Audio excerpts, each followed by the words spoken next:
description of each of the classes in order to get a bird's eye view and to understand what we intend to accomplish over the next 8 weeks. Week 1, Class 1. Today the intention was to introduce you to the kind of logic class you will be taking.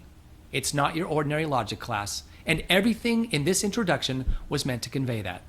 We listened to and contemplated the story The Emperor's New Clothes.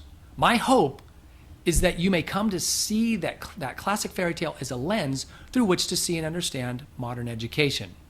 The modern school is constituted of programs that are made of invisible cloth.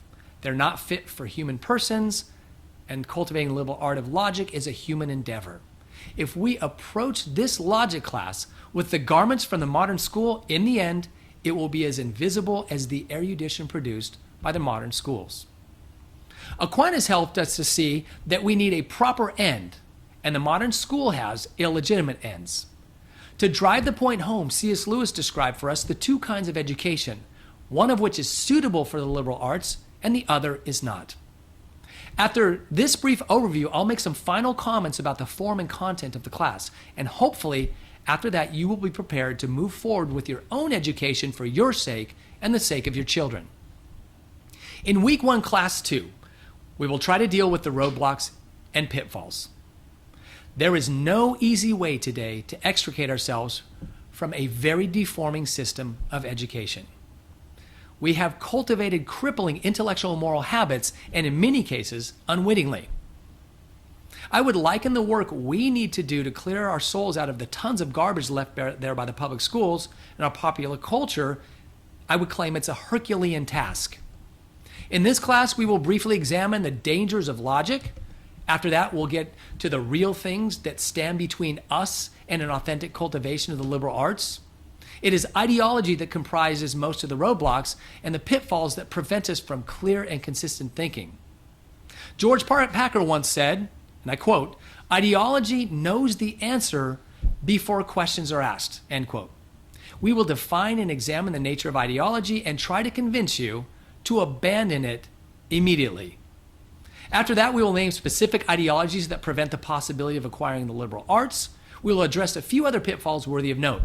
Our conclusion is that modern education ought to be avoided, but it is so ubiquitous that is nearly impossible. The next best thing is to acquire the tools to be able to discern the difference between truth and falsity. This will be an arduous task, but well worth the effort. In Week 2, Class 1, we're going to talk about the necessities, ideas without which failure is guaranteed. It's not enough to know that ideologies are deforming and then to identify the most prevalent ideologies we need to avoid. We ought to avoid them all, but we need something to replace them. We must learn to embrace first principles, proper definitions, a proper understanding of authority, and many other things besides. To help us get started, we'll look at Augustine of Hippo's very helpful illustration of the city of God to get us started. We are in dire need of an authentic and proper lens with which to see and understand the world that will give us an accurate understanding of the world as it is, and there are few teachers in history who rival the great St. Augustine. We will get further help from Blaise Pascal as he helps us to bridge the gap between the age of Augustine and the age of Descartes. In his short essay, The Art of Criticism, he helps us to see that Augustine and Descartes wrote and said the very same words, but meant contrary things by them. This is the most common thing in the world today, and why many radical ideologues claim they are on the same page as everyone else. I can't tell you how many people with whom I am diametrically opposed have told me, "We're saying the same thing." And I always say, "No, we're not." And it's vital that we learn the difference. After that, we'll define and examine a few first principles and hopefully discover how necessary these are for our progress. Finally, we'll examine a few vital definitions and notes. At the end of this lesson, we will have a start, and only a start. The acquisition of the proper principles is a lifelong process we ought to take seriously. In Week 2, Class 2, we're going to discuss the art of teaching. The art of teaching is a lost art, not a dead one, but a lost one. We have lost sight of the means and ends of an authentic education. We'll begin with a short story about wisdom, because wisdom is the end. It is what we seek to be free from ignorance and viciousness. It is, if not this, what else? To understand the art of teaching, we have to be very clear about its constituent parts. We must carefully define and make sure we understand what the human person is and the nature of human learning. After that, we will talk about a proper methodology, which will be characterized as formation, as opposed to informational, which is the outcomes-based model. Next, we must discuss the matrix in which the art of teaching is taking place, and that is no less a topic than reality. All learning begins in real experience, and our endeavors will move through the learning process so that we might arrive on the doorstep of ethics. This art of teaching is as hard to talk about as it is to understand. We must use the method here to understand it. If not, it will be informational instead of formational, and all this will end up being a waste of time. In week 3, class 1, we will begin our material logic book, lesson 1, called Words. We're here finally ready to initiate our study proper of material logic. We will begin with lesson 1, which is on words. At a glance, you might think, what's the big deal? But hold your horses. The word is the building block of everything we're going to do. This is more vital than you might at first think. We will begin with a study of the origin, purpose, and nature of language. With the help of Plato, we will contemplate the potential danger of words in the written form. Next, we will go deep into an examination of the nature of the word.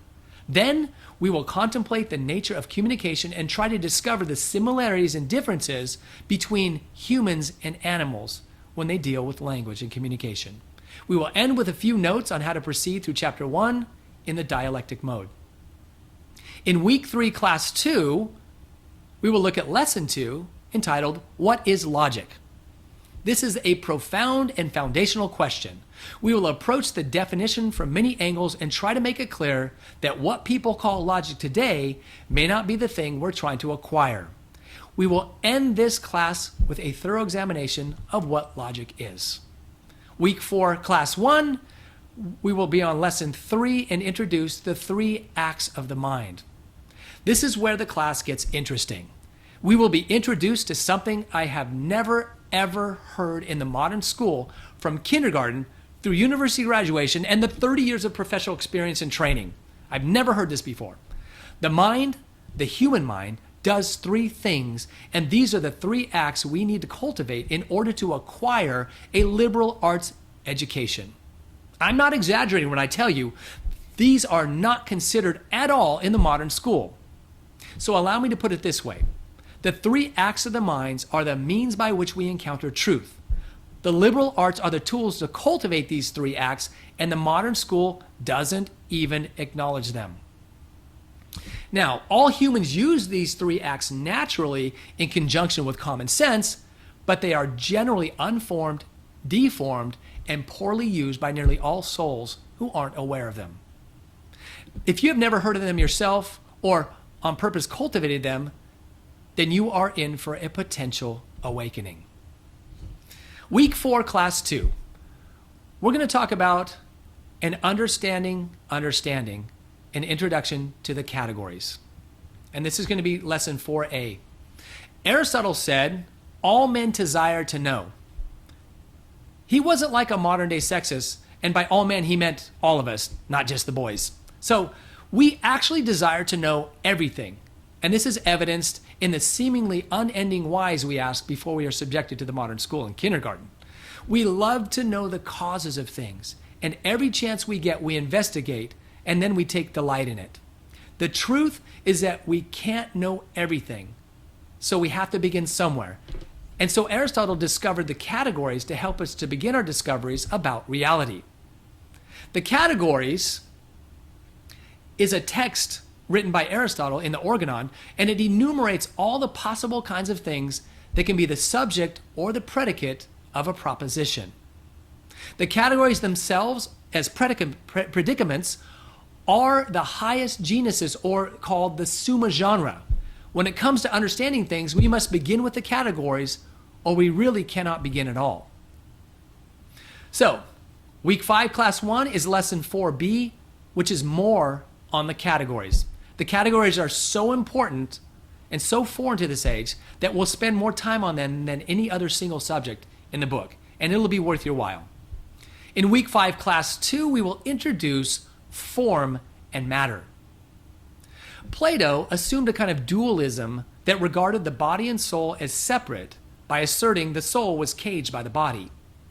In 1600, Descartes asserted another form of dualism by asserting that material and immaterial entities were entirely separate. It is certainly not obvious today, but Descartes cemented a rejection of what's called hylomorphism, and he contributed to the rejection of the substantial form with his bold methodological doubt.